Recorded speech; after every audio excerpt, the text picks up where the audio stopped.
The title of the poetry is साथ निकले थे दो पंछी।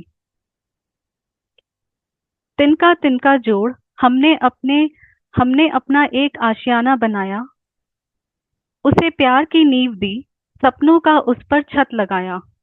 बारिश धूप और आंधी से उसे हर पल बचाया। कुछ मीठे से ख्वाब संजोए, हमने अपना ही स्वर्ग सजाया। हर्ष उल्लास से उस स्वर्ग का आंगन झूमने लगा। हमारे छोटे से घर बार का चक्का निरंतर घूमने लगा। प्रेम में मग्न दो पंछियों की तरह हमें अब थी थोड़ी जमीन और थोड़े और आसमान की तलाश। आपस में जुट गए हम करने को संगठित सारे प्रयास। हर सुबह हजारों सपने लिए हम अपने आशियाने को छोड़ जाते, उन सपनों को पूरा करने के लिए खुली हवा में पर फैलाते। मगर दिन भर अपने परिश्रम में चाहे कितनी ही दूर हम क्यों न निकल जाते, शर्त यही थी कि हर शाम कहीं मध्य मध्य में मिल हम साथ अपने घरौंदे को लौट आते। हमारे इस खूबसूरत से घर को किसी की नजर ना लगे। शांत मन शांत विचार, हम अपनी ही गृहस्थी में खुश रहे। एक सुबह घर से साथ निकले, सोचा रोजमर्रा की दौड़ धूप से थोड़ी राहत चुराएं। आज अलग अलग ना हो, कुछ वक्त एक दूसरे के साथ बिताएं। जाए कहीं दूर, खुली हवा में सांस ले आए, ठंडी वादियों में जी आए, कुछ हल्की सी धूप सेक आए। पर क्या खबर थी हमें कि ये नज़ारे, ये वादियां, ये नहीं हमारा दायरा। धर्म और मजहब की गुलामी करने वालों ने खुली हवाओं को भी पहना दी है आतंक की बेड़ियां। साथ निकले थे दो पंछी ढूंढने एक उज्जवल सवेरा। घर लौटी सांझ में अकेले, फैला है चारों ओर अब बस एक असीमित अंधेरा, एक असीमित अंधेरा। Thank you. वाह क्या बात।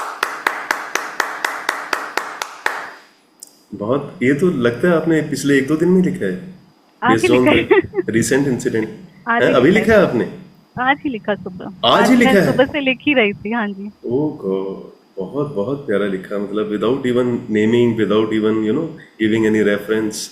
आपने जो सुनाया, we could all relate to that. In fact कल नीलू जी ने एग्जैक्टली उसको नेम करके शी रोट अ पोएट्री, वो सुनाई थी उन्होंने। But it was very very heart touching, thank you. Very heart thank touching. Thank you. Okay Parma. ये आई मीन आई थिंक इस उनमें से सभी की कहानी है जो इस वाकया से जुड़े हुए हैं। And I think you have like doctor Rajesh said, आपने बहुत ही अच्छे से उसको जाहिर किया है कि uh, जो बिल्कुल ही जिसके जिसके कोई भी ताल्लुकात नहीं होते हैं ऐसी चीजों के साथ, वो भी कैसे इन चीजों की लपेट में आ जाते हैं।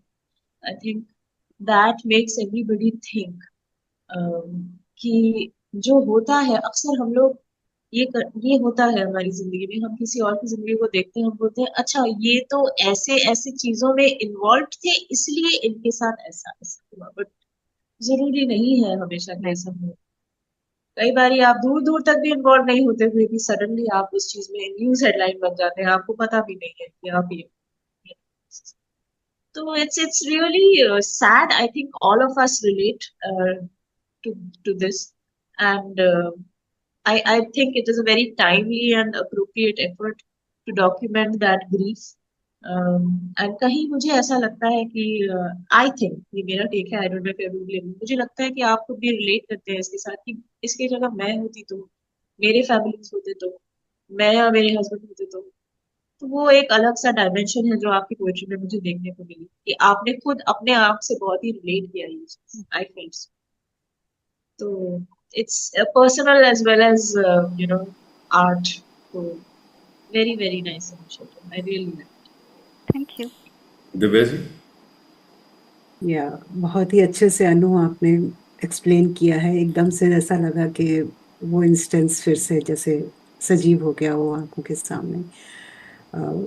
वेरी पेनफुल ये सब, और जिस तरह से आपने इसको डिस्क्राइब किया है एकदम ऐसा परत दर परत जैसे सब कुछ खुलता चला गया। वेरी नाइस, बहुत सुंदर बोला। Thank you ma'am. Parvinder? Actually ना पहले मुझे लगा नहीं कि ये किस तरफ जा रही है कविता। इनिशियली आई वाज लाइक कि दो लोग हैं, मेहनत कर रहे हैं और एक दूसरे से एक प्रॉमिस ले रहे हैं कि you come back home in the evening, it was like that.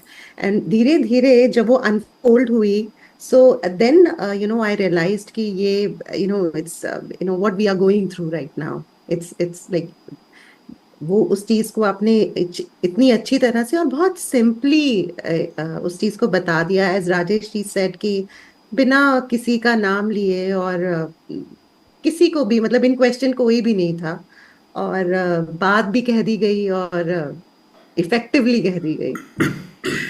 Beautiful. Thank you ma'am. Rakesh ji? Anu, आपको बहुत टाइम के बाद सुना है।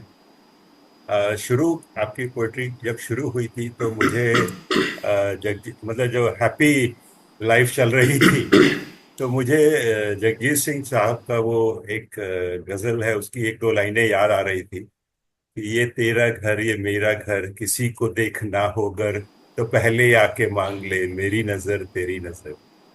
लेकिन वो जब आगे आपकी पोइट्री बढ़ी तो जो इंसिडेंट अब हुआ है, तो आप मतलब बहुत क्लोजली ऑब्जर्व करती हैं इंसिडेंट्स को और दिल से उसको महसूस करती हैं और फिर उसको पोइट्री में अपने लेकर आती हैं।